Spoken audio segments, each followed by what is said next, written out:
Ko'pchilikga qiziqda rasul shuni hisobga aniqrog'ini so'rayapman. Alloh berdi aka, teplay jalqacho'llaridan nechta o'rnatdingiz aka? Yozamonda bir 10 tacha o'rnatdim. 10 ga yaqin o'rnatildi aka. Alloh berdi akamiz, yozomon bo'yicha o'zi yaxshi ustalardan biri, santexnik. Nomerlarini ham qoldiramiz. Bemalol xizmat bo'lsa o'zlariga chiqsalaring ham bo'ladi. Aka, hozir qayerdamiz? Hozir Yozamonda Parsezdamiz. Sarimaysani oldida. Sarimaysani oldida aka. Hozir bu xonadonimizga ham qo'yganmiz aka. Qo'yilgan ekan. Bitta kirib ko'rsatsa bo'ladimi aka? Bo'ladi, xudo xohlasa yuraylik. Yuraveramiz. Aka, bu 10 tadan oshiq qo'ydim deyapsiz aka, hech qanaqa muammo, anaqa holatlar bo'lmayaptimi aka? Muammo bo'lsa servis xizmatlariga, misol ancha-muncha kelyapsizlar mana Xudoga shukr, rahmat. Servislari ham zakonni ishlayapti, Xudo xolasa. Servis xizmatlari ham bir marta bo'ldi xolos. Endi hozirgi boralarni shunga o'shanda bo'ldi xolos. Misol bunaqada hech qanaqa muammo bo'lgan yo'q, Xudo xolasa. Aka, o'z xonadon nechta xonasi ishlayapti hozir? Hozir bitta 5 tasi ishlayapti. 5 ta xonasi. 3 xonasi qilingan, ishlagan yo'q. Zaxira qilib qo'yilgan, bekitib qo'yilgan. Hozir 5 ta xonani istayapmiz aka. Hozir o'g'ilni uylash uchun nariyog'ini ham tayyor qilib qo'ygan, lekin ishlagan yo'q. Manalar o'zlari uchun ishlayapti. Hozir katyonlar ishlayapti. Hozir teplay ideal 20 kilovatlik modelimizdan qo'yib berganmiz. Xudo xolasa 200 kvadratgacha isitaveradi. Hozir bitta yonishini ham ko'rsatamiz sizlarga, Xudo xolasa. Bir 50 kvadratcha to'plik pol ham bor. 50 kvadrat to'plik pol ham bor. Xudo xolasa u nimasi?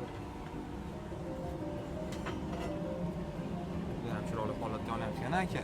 Ko'z tegmasin. Xudo xolasa. Hamma mamnunmi axir, Alloh berdi aka? Uydagilar mamnun. Hozirgi kunda bir 30 kilocha yoqishyapti ekan. Sutkasiga. Sutkasiga, bir sutkasiga. 5 ta xonani ishlatgan, isitgani. Rosa sovuqladi, chipcha qo'shilib qolyapti. Uyda izolyatsiyasiga bog'ladi. Endi misol bitta biz yazon qishloq sharoitida izolyatsiya yo'q, to'g'risi. Endi iloji yo'q. Yarim qop deyapsizmi aka hozir? Yarim qop, bir 30 kiloni atrofida. 30 kilo atrofida. 35 kilo. Ko'pchilikga qiziqda rasul shuni hisobga aniqrog'ini so'rayapman aka. Xudo xolasa. Qanaqa ko'mir yoqishyapti aka asosan? Belalmi yoqyapti asosan. Keyin kechqurunga shu angren ko'mirni ustiga yoqish tashlashib qo'yyapti. Aralashtirib yoqishyapti. Bo'ldi aka. Ana xolisona fikringiz aka, Teplay aka-jo'larni tavsiya qilasizmi aka? Tavsiya qilamiz, Xudo xolasa. Mana o'rnatyapmiz, birortasi nolagan yo'q, uydagilar yaxshi. Endi odamni issiqligiga qarab, o'ziga qarab qo'shaveradi issiqlikda. Misol, aytgan grasiga olib chiqib beryapti aka. Misol, bular endi 50 grasiga qo'yib qo'yishdi, 50 grasi normal harorat beryapti. Yaxshi aka, Xudo xolasa yaxshi. Bo'ldi aka. Birinchi o'rinda baribir mijozlarning roziligi bizga Teplay jalga, misol uchun kachol sotdi bo'ldi bas, har doimgidek.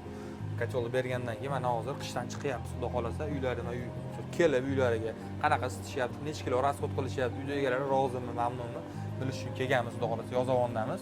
Bunaqa videolar kanalimizda ham juda ham ko'p, bemalol o'tib ko'rsalaring bo'ladi. Aloqaga chiqaverasizlar, pastda nomer qoldiramiz.